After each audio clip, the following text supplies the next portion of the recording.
Nicole Petallides, host of the Watch List of Trading 360, joins me. Kevin Green's going to jump on too. All right, Nicole, so we need a new hero for tech as NVIDIA and the AI trade's gone sideways. Maybe that'll be Salesforce this afternoon. Yeah, well, I'm waiting on Salesforce. I'll tell you, when you think about this name and what it does, it has been a name that I'm going to look up this chart because I made some notes, but when I think about this one, we're $11 off the all-time high. It hit 300. We're close. Well, it was at 303, right? It was at 303, which was the high, the recent high. But they've been moving from data warehouse to data cloud. They have a massive market. They continue to see growth. Cloud migration has been good and helping them to grow as well. The analysts have been hot on this one. So overall, they are, according to some of the analysts, the disrupting a massive market. So all of these have been big movers overall. All right, we got some numbers here for Salesforce. As the expectations were for the company's growth to slow down to roughly 9%, they're going to beat that and hit at $9.29 billion, above the 9.22. So growth's at 11%. Earnings edged out the estimate by 2 cents, 2.29 is what they reported. $1.68 a year ago, so earnings have grown substantially. It seems like their acquisitions have been pretty powerful for the bottom line as they've been able to make some cuts too along the way. Shares are selling off right now, though. Yeah, it's amazing. By the way, if you had bought $100 of Salesforce 15 years ago, it'd be worth almost $4,000 today, just so you know. A double beat, as you noted, so we're looking for that. We see that. I'm seeing it selling off in the after hours. By the way, I was looking at some of my Snowflake notes before, so if I sounded like I was off, that's why. I was looking also, Piper Sandler had a reiteration of a neutral at 285. Citi was seems a little more positive, put a 325 target. But overall, when you think about what they're doing and streaming and services and sales and marketing, let's see what people might like. Revenue here coming in 37.7 billion to 38 billion. The estimate was 38.6. So their outlook for revenue is light. Earnings per share for the 2024, that seems okay. Also looking here at some of the other metrics on the big picture. But what we were looking for was 226 on the earnings per share. You got 229, so that was some good news. But this outlook right now is appearing a little bit light when it comes to the revenue. But the big picture, this has been one that has been on a robust bullish trend, according to some of the charts and some of the analysts. They've liked what they've been seeing and called the charts a robust bullish trend. So I think there's been a lot of force behind this one, according to the analysts and some of the things that I've been reading. And you had a double beat, but the outlook is shy of what it needs to be. Yeah, the 38.6 billion, they're saying they could get to 38, so they missed that by about $500 million. That's for the fiscal year 25. Imperfect. And after our discussion with Joseph Bonner this morning at Argus, he made it very clear that the company needed to lift their guidance. They needed to show revenue above what the street was looking for to reinvigorate growth. Instead, it looks like we're very much kind of at a 10% flat line for growth. This has been continuing to slow down. The thing is that they've been able to bring in other businesses and integrate Slack and continue to kind of use that M&A strategy to beef up their bottom line. But I think the market at this point, when you've rallied as much as they are, would like to see maybe a little more impressive growth on the outlook side. So I think that's basically the red flag here from the earnings. Because the actual profits and the earnings don't look too bad. I mean, it's not a bad report. Right. It's just not exactly, a huge grower at this point. The dividend, I talked about that this morning as well. That's good. I think that makes sense. Offer something else. Yeah. They're going to pump up the buyback program too. This is what we see for a lot of these companies where growth is slow. They find other ways to entice investors.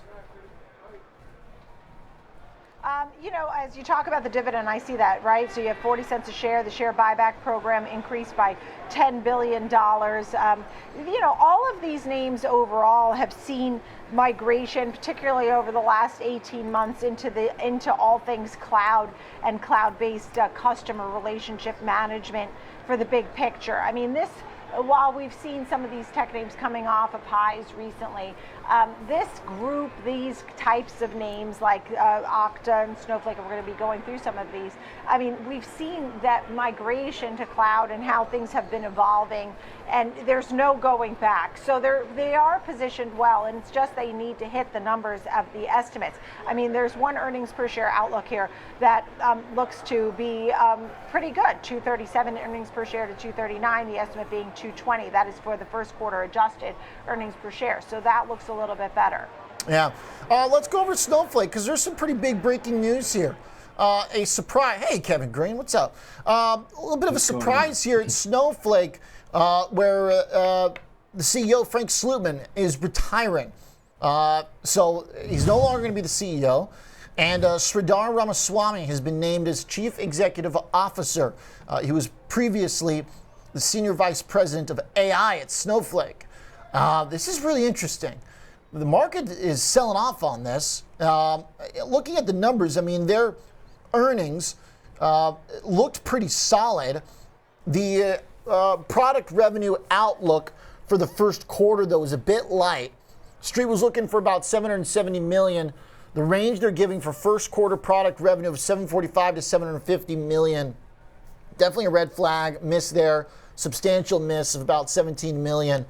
So their range shy, but the trailing numbers did beat, top line beat, bottom line beat.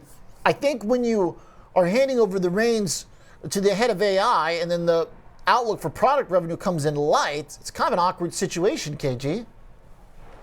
Yeah, definitely. And we kind of talked about this earlier this morning as well, right? They have to be able to double down and utilize some of the network that they have. And they've been doing that. They've been expanding their relationships. And they might just need somebody at the forefront of that to be able to bring them over the finish line. One thing, Oliver, though, you never want to announce major shakeups when it comes to leadership and an earnings announcement that the market's never going to really be really well received when you have that type of situation. And that's kind of what's happening right here. Even when you are looking at the numbers, I think the remaining performance obligation number might have come in just a tad bit light compared to the estimates that I had. But overall, this is actually a pretty decent report. So let's hear about the strategy moving forward on the conference call, because there's a lot of explaining to do. I think this actually blindsided the street when it came to this leadership shakeup here. Yeah, looking at the commentary around it and the press release that they gave with it, I mean, it seems like there's, nothing glaringly like, suspicious or like there was something wrong. It just seems like they find it a good time to transition. Slootman says there's no better person than Sridhar to lead Snowflake into this next phase of growth and deliver on the opportunity ahead in AI and machine learning. He's a visionary technologist with a proven track record of running and scaling successful businesses. Slootman's also going to stay as chairman of the board. But yeah, it's a little bit of a shakeup for a company at a time when we're seeing tech stocks really firm up their foundations. I mean, look at Salesforce paying out a dividend, pushing the buyback. It seems like Snowflake's really going to double down on trying to be a hyper growth type of company and relying on AI to do that, Nicole. Yeah, and when you look at what's going on here, I mean, we had Slootman talking last year in 2023, just calling the CEO role insanely confrontational, knocks leaders back who sit back and wait for greatness. I mean, he's obviously been working hard on this. As I said, Snowflake was the disruptor in a massive market, and I think when you're right, Kevin, when you talk about changing of the guard when people weren't necessarily ready for it, and I think it happens even more than we realize, right? Even though you have a double beat, you see this stock, it saddens me almost to see it because it has been a great name. And people will soon be able, he says, the Snowflake CEO, Frank Slootman, who's on his way out, had saying that people will not remember a world without AI. So this is really the big story here, the CEO change, and you see this big sell-off overall. obviously a tough one to digest. We also are getting some of the other revenue growth numbers, 31.5%, gross margin 70.4%. So, I mean, there are some things here that look pretty great, but you know, this uncertainty, I guess, is part of it, but I don't think anybody expected to see this sell-off. Yeah, and you know, after hitting some recent highs, I don't think people expected to see this sell-off here today, right now. Whole quarter of gains erased. Go ahead, Kevin. Yeah, there is a little bit of a deceleration too. So it's not only just the leadership change here. If you're looking at customers that are generating more than $1 million in product revenue on a 12-month basis, that actually came in at 39%. If you look at it for last quarter, that actually came in at 52% on a year-over-year basis. So on a quarter-by-quarter basis, you are seeing deceleration, and that's been a trend that we have seen from a lot of these technology companies across the board, no matter if it's Palo Alto Networks or if it's Snowflake, to say the least here. We are starting to see a slowing when it comes to these really profitable clients, and maybe that onboarding process is taking a little bit more time than the market would have hoped, because that's actually a pretty significant deceleration on a quarter-over-quarter basis, along with that leadership shakeup, which could also fuel this move to the downside. Okay, good sleuthing there, nice. Yeah, it's a little odd to put the AI guy in charge, talk about how the growth is coming here, and then miss your growth outlook. That's kind of weird. Not exactly a great combo. Let's talk about something positive. OKTA. Yeah. It looks like it's back to form here. Trading $102 right now. A huge bounce. And OKTA closed at $87. They just totally smashed the estimate on their bottom line. They say they're going to earn in the fiscal year adjusted EPS of $2.24 to $2.29. Street was looking for $1.98. Their trailing earnings also beat 63 cents versus 51 cents.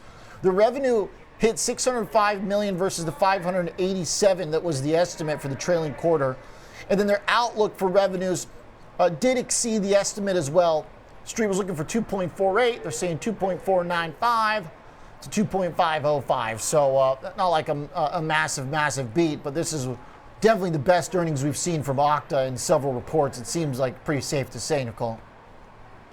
Yeah, and look, the outlook is topping expectations. It has been a winner. This is one of our more choppy charts. I think that's fair to say. Over the last 1 year, you know, you had a gap down in June, then you had a gap up in September, and you know, obviously this has been a chart that has been tough for shareholders. But overall, you have this.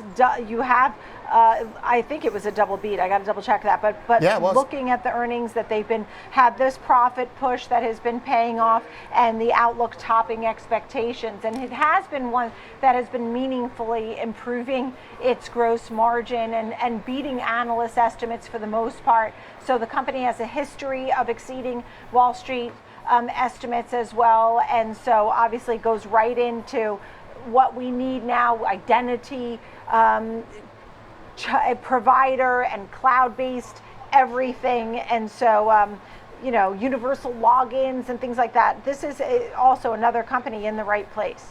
Yeah, I want to definitely see what the commentary is, if they're going to do any kind of mea culpa, if they're just going to move past their own breach last year. I think the numbers kind of speak for themselves here, that they did not see a major drop-off in demand. Revenue growth of just shy of 20% has certainly slowed from the heydays. There's no question about that. It looks like it's going to continue to slow. That's going to be the challenge for OKTA. Even though they're beating the expectations, this is a company that a couple years ago was doing 50% plus growth. That was 2022. 23, it dropped to 40%. Now it's in the 20s and drifting lower still. That might be a problem for the valuation, Kevin, but the big earnings beat on the outlook, I think, helps to assuage any concerns that you know, it's not a viable trade at this point.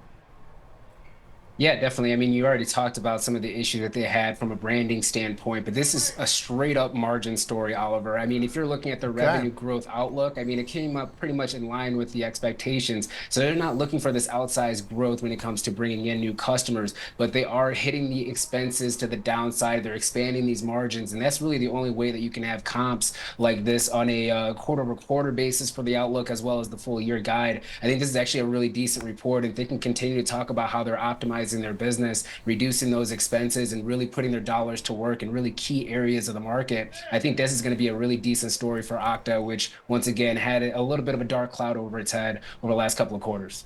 Yeah, for sure. All right. Big margin improvement. Key step. If you're going to slow in your top line growth the way they are, well, make up for it the other way. If the market's not going to give you as big of a growth valuation, give them more earnings to keep the stock afloat. Makes sense. A pretty good report here from Okta. Thanks, guys. Nicole, Petallides, Kevin Green.